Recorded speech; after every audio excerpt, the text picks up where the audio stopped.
quand ceux de Banamboa, donc les Philistins, qui sont sortis spirituellement de leur corps, pour attaquer les non-initiés de Tombanébila, on vous apprend qu'ils sont sortis. Donc, chez Tombanébila, c'était les 100 mêlés qui sont sortis de leur corps, tandis que chez les Banamboa, donc les Philistins, c'était les Noirs qui sont sortis de leur corps. Ils sont venus livrer bataille. Et on vous dit ici dans 1 Samuel chapitre 8 au verset 2 à 9, le combat fut enchaîné. Les Banamboa écrasèrent spirituellement les non-initiés de Tombanébila qui sortirent pour cette bataille. Il y a point ici. Lorsque les 100 mêlés de Tombanébila regagnèrent le corps physique, les anciens non-initiés de Tombanébila dirent alors, pourquoi Moutatedi a permis que vous vous fassiez battre par les Banamboa?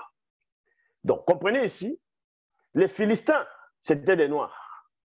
Donc, la race originelle, ils sont sortis de leur corps spirituellement. Et les 100 mêlés aussi sont sortis de leur corps spirituellement, ceux qui étaient de Tombanébila. Ils ont livré une bataille dans le plan spirituel. Donc, le combat était rude. Le combat était déchaîné, encharné. C'était un combat violent.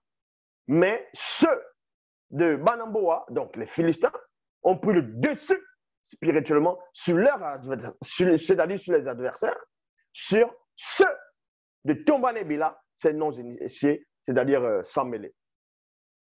Et quand ils sont sortis de leur corps, c'est-à-dire quand ils ont intégré les corps, parce qu'il fallait fuir la bataille, ils sont entrés dans les corps. Et voici ce qui va se passer. Lorsque les 100 mêlés de Tombanébila regagnaient le corps physique, les anciens non-initiés, c'est-à-dire les anciens non-initiés, les 16 anciens non-initiés, c'était des Noirs, de Tombanébila, dire qu'alors, pourquoi Moutatedi est celui qui guide et qui intronise les initiés. Donc, c'est l'entité qui guide, qui intronise.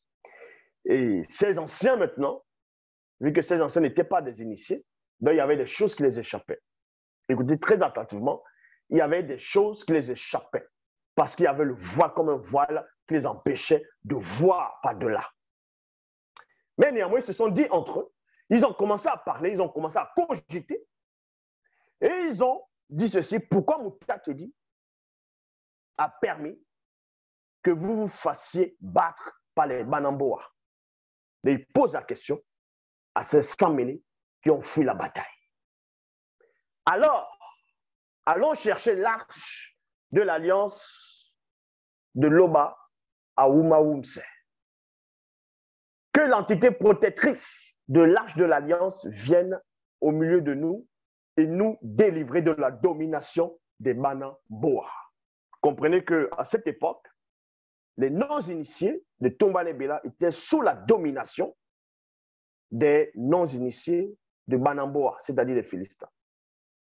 Mais les initiés de Tombanébila n'étaient pas sous la domination de ceux de Banamboa. Comme j'ai dit, tous les initiés de tous les peuples, à cette époque, ils sont frères. Ils ne vont jamais livrer bataille entre eux. Donc, on a laissé ici que les non-initiés de Tombanébila, c'est-à-dire de Banamboa, donc les Philistins, puissent avoir le dessus spirituellement sur les 100 mêlés de Tombanébila. Et ça a intrigué les anciens non-initiés, donc noirs, de Tombanébila. Pourquoi Moutatedi, celui qui guide, qui intronise les initiés, a-t-il permis que cela arrive? Sans cela, où ils se disent, nous allons lui récupérer l'arche de l'alliance. Car nous savons tous quelle catégorie d'entité, écoutez attentivement, nous savons tous quelle catégorie d'entité se cache derrière l'arche de l'alliance. On envoya alors des 100 mêlés, écoutez attentivement, ça ne les a pas servi de leçon. Premièrement, ils ont laissé partir les 100 mêlés dans la bataille pour pouvoir affronter spirituellement les Noirs, les Philistins qui étaient noirs. En gros, les Philistins, les Banamboa qui étaient sans mêlés. Non initiés plutôt, non initiés de Banamboa. On a battu ceux des 100 mêlés de Tombanébila. Et ensuite, maintenant, on va les envoyer les 100 mêlés à Ouma-Oumse pour ramener l'arche de l'alliance de Loba. Comme j'explique tantôt au départ, on ne va pas réellement vous expliquer ici c'est quoi réellement l'arche de l'alliance. Qu'est-ce qui se dissimule derrière? Qu'est-ce qui se cache derrière? Pourquoi ce n'était pas tout le monde qui était digne de toucher l'arche de l'alliance?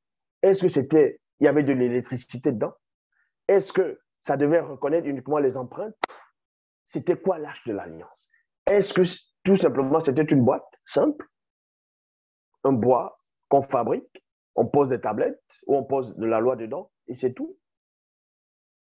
C'était quoi réellement? Un récepteur? Mais néanmoins, cette vidéo, je l'ai fait une vidéo sur l'arche de l'alliance. On envoie donc les non-initiés, c'est-à-dire ceux de Tombane Bila, les 100 mêlés de Tombane Bila, pour aller récupérer l'arche de l'alliance. Souverain, on vous dit ici, on envoya alors les 100 mêlés à Ouma-Oumse pour en ramener l'arche de l'alliance de Loba, souverain de toute réalité qui règne au-dessus des Bibouté Moudi, donc des chérubins. Les deux fils du prêtre Djondéa, dont Motanguinya et Ewei, c'est-à-dire les deux fils du grand prêtre, du prêtre Djondéa, celui qui laissait ses enfants faire du n'importe quoi, accompagnèrent l'arche de l'alliance sans la toucher directement. Dès qu'ils arrivèrent près de Tombane Bila, les guerriers d'élite des Banamboa, experts dans la bataille spirituelle, engagèrent alors le combat. Les 100 mêlés de Tombane Bila du chemin de retour furent battus et s'enfuient chez eux sans l'arche de l'alliance. Eux, ils ne pouvaient pas toucher l'arche de l'alliance. Même les deux fils du prêtre ne pouvaient pas, ne devaient pas toucher cette arche de l'alliance. Et pourtant, c'était aussi des prêtres. Mais parce qu'ils étaient corrompus. Donc, les Philistins sont revenus encore. Ils ont encore battu les non-initiés, c'est-à-dire les 100 mêlés de Tombane Bila.